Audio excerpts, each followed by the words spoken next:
Hello everybody, today we are learning chapter 3 of class 8 and the name of this chapter is Glimpse of Past। और हम लोग इसमें देख रहे थे कुछ झलकें, जब कुछ ऐसी झलक जब हम लोग के ऊपर जब ब्रिटिशर्स ने राज किया था। ठीक है, और ये है बाय एस.डी. सावंत ने लिखा है, ये राइटर हैं एस.डी. सावंत। और in the previous part we read कि कैसे यहाँ पे इस पिक्चर के अंदर शो किया है कि कैसे जब जलियांवाला बाग में मैसेकर हो गया था तब कैसे हमारी जो लता मंगेशकर जी हैं वो उन्होंने पूरा एक गाना कंपोज करा था उन लोगों के लिए जो हमारे मार्टियर्स थे उनके लिए कि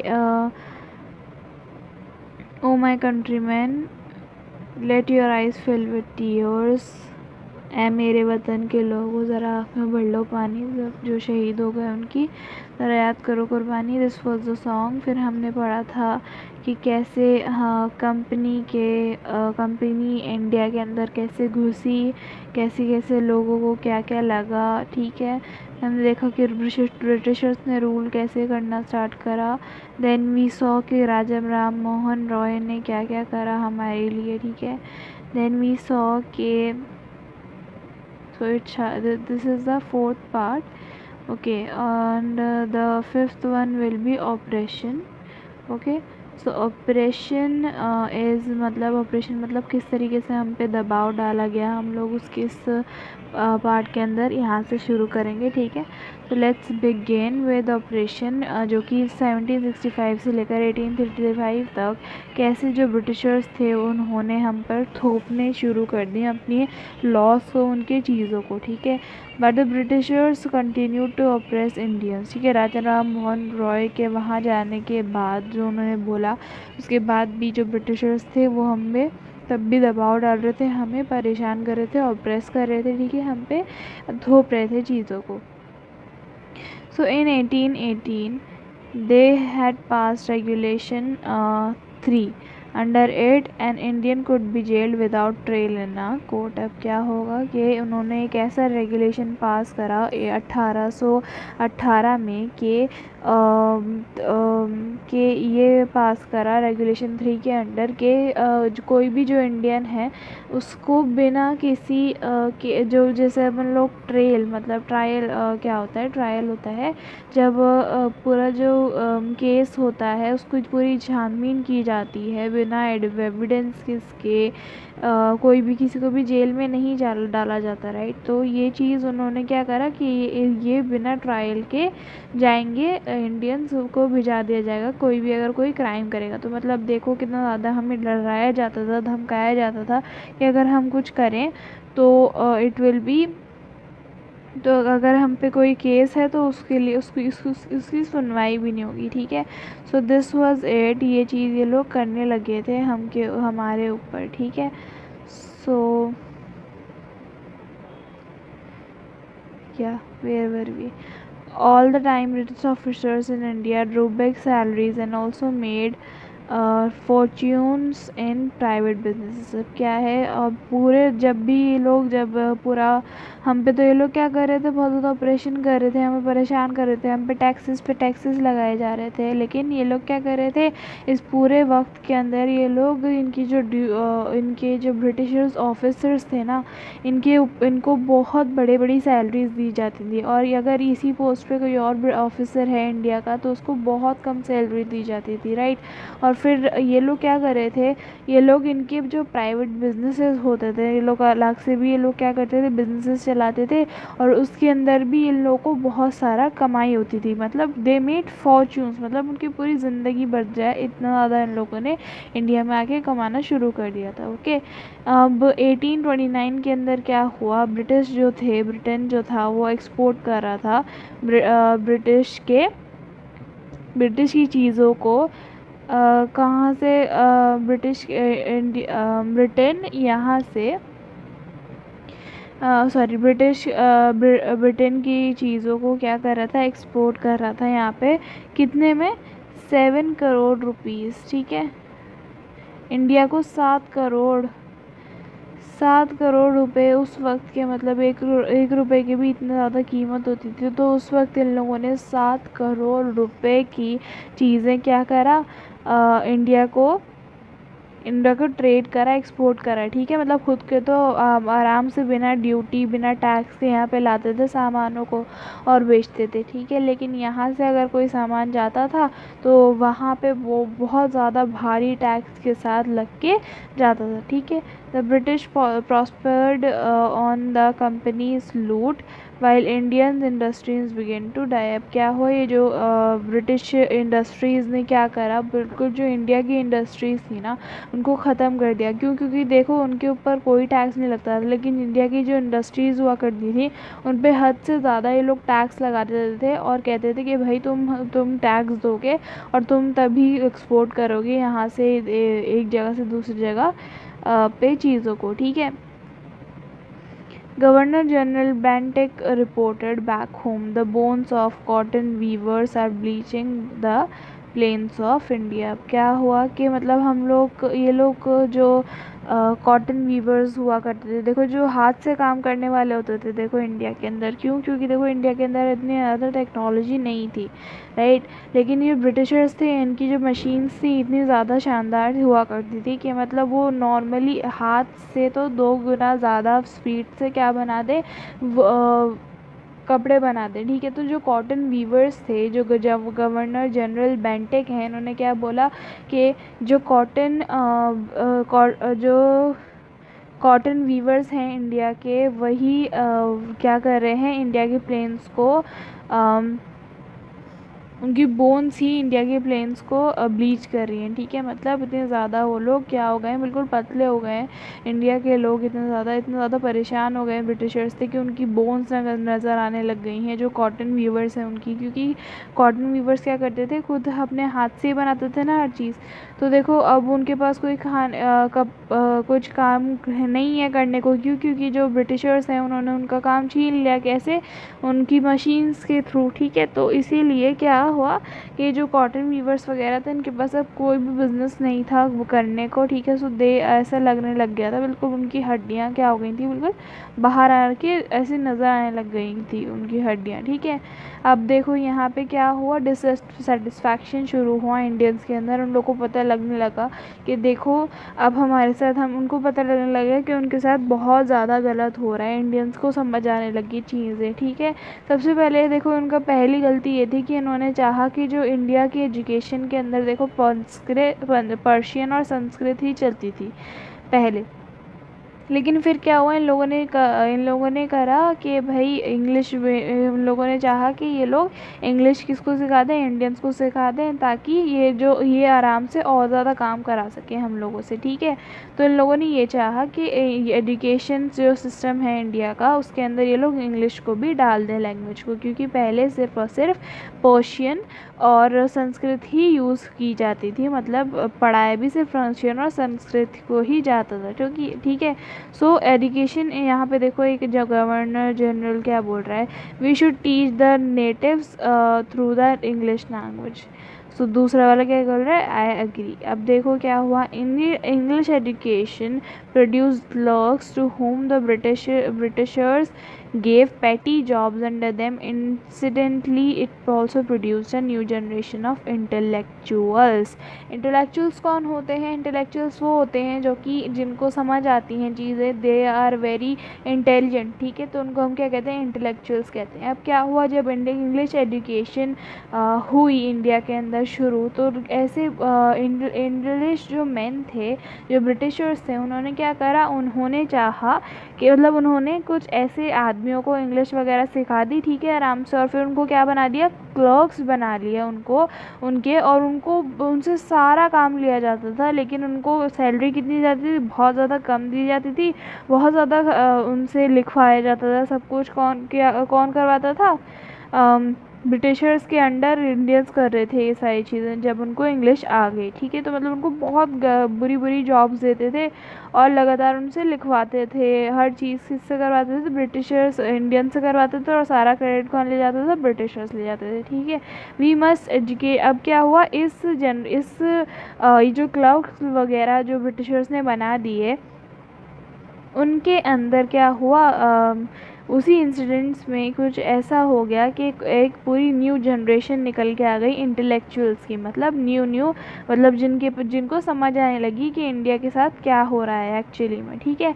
तो अब देखो यहाँ पे क्या बोल रहे हैं लोग बाग कि we must educate our brothers, हमें हमारे ब्रदर्स को भी एजुकेट करना चाहिए, ठीक है। And try to improve their material conditions, ताकि उनको भी थोड़ा क्या हो, उनकी भी जो कंडीशंस हैं वो और ज़्यादा थोड़ी अच्छी हो जाए। For that we must convey our grievances to the British parliament. अब क्या हुआ, अब ये क्या बोल रहे हैं कि उसके लिए हमें जो ब्रिटिश पार्लियामेंट है उसके लिए उसको हमें वो करना पड़ेगा, हटाना पड़ेगा उसके लिए, ठीक है।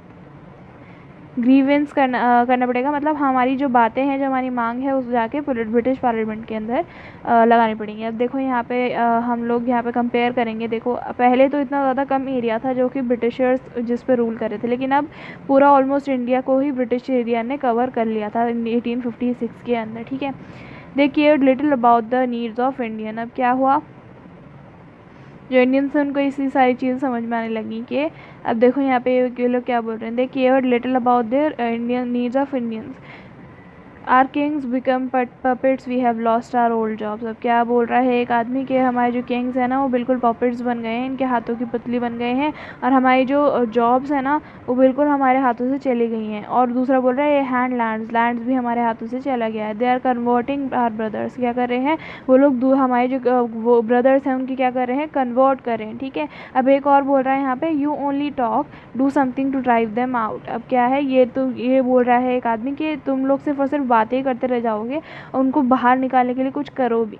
तो अब देखो यहाँ पे अब देखो चिंगारी से ही क्या लगती है, आग लगती है। वैसे ही ऐसे लोगों के दिलों में, दिमागों में क्या आने लगी, चिंगारियाँ लगने लगी। इससे क्या होगी, आग फैलेगी और इंडियंस जो है वो ब्रिटिशर्स को at the end of the day भगा ही देंगे। अब वो कैसे भगाएंगे, लेट्स सी। 1855 से लेकर 1857 के अंदर, let's see what did it.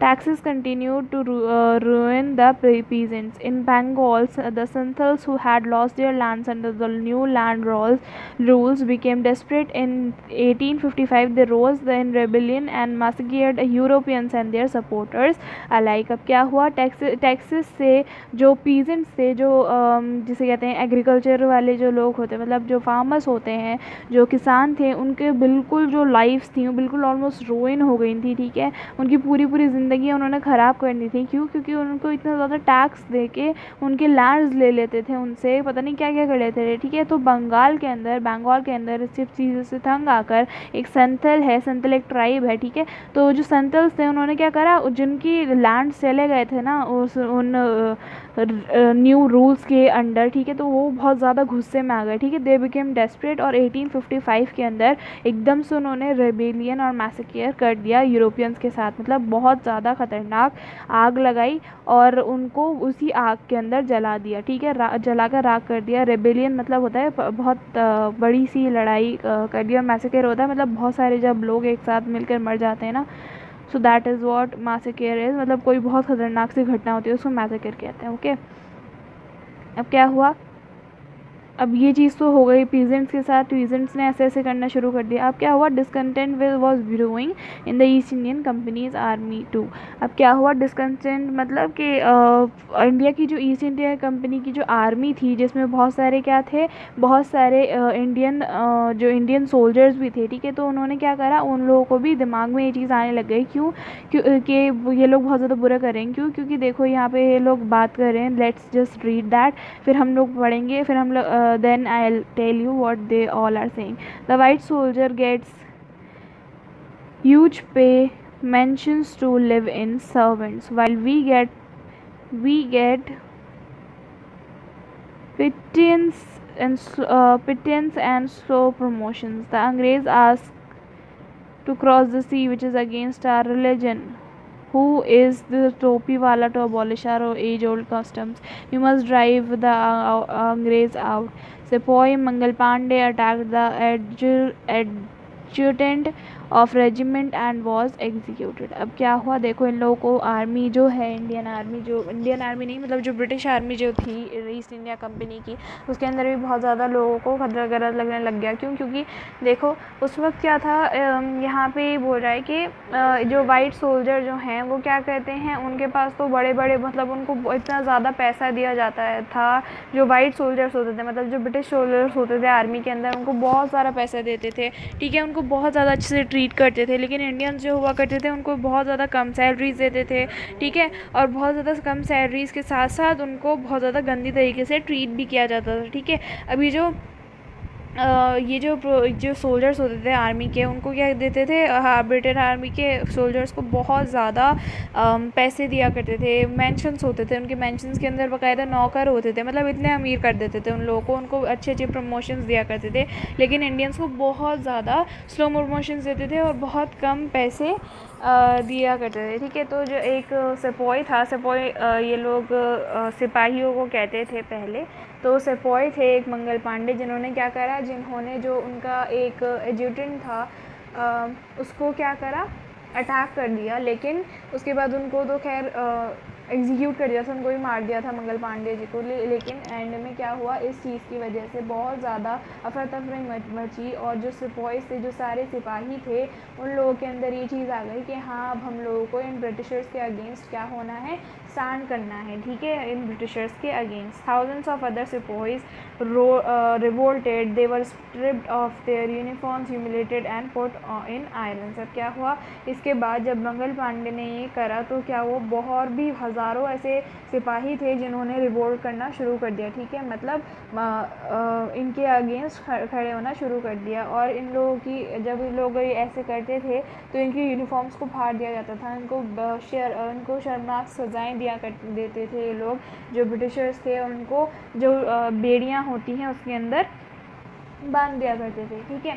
So few Englishman had care to understand Indian customs और द पीपल्स माइंड। अब क्या हुआ, कुछ ऐसे इंग्लिश मैन थे, कुछ ऐसे ब्रिटिशर्स थे जिनको पता था कि इंडियन कस्टम्स किस तरीके के होते हैं और कैसा हमारा मतलब दिमाग होता है, हम लोग कितना ज़्यादा रिलीजन को क्या करते हैं, रिस्पेक्ट करते हैं, हमारे कल्चर को रिस्पेक्ट करते हैं, राइट। तो इन लोगों ने क्या करा, इन लोगों ने